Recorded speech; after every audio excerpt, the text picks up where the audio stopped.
Welcome to Not Milk Never Milk. Subscribe if you're lactose intolerant. In this video, I will show you how to fix Roblox not installing on your PC.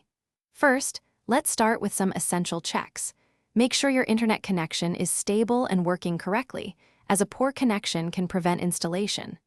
Next, confirm that your computer meets Roblox's minimum system requirements, such as having at least 1 GB of RAM and a compatible operating system.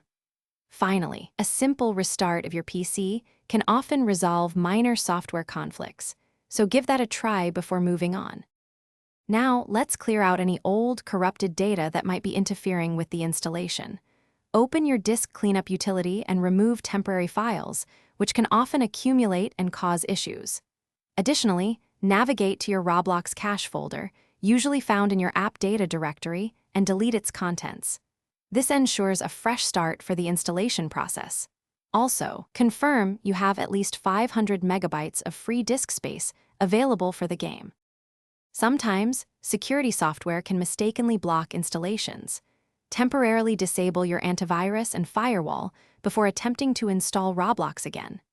Remember to re-enable them afterward for your protection.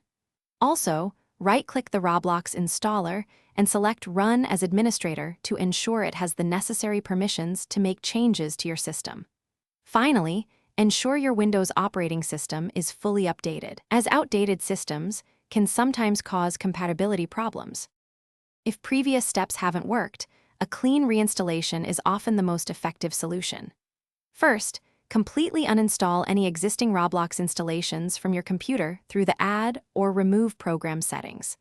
Then, download the very latest Roblox installer directly from the official Roblox website to ensure you have the most current version.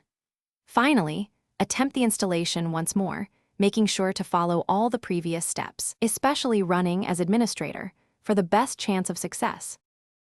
Thanks for watching. If this was helpful, leave a like and consider subscribing. See you next time.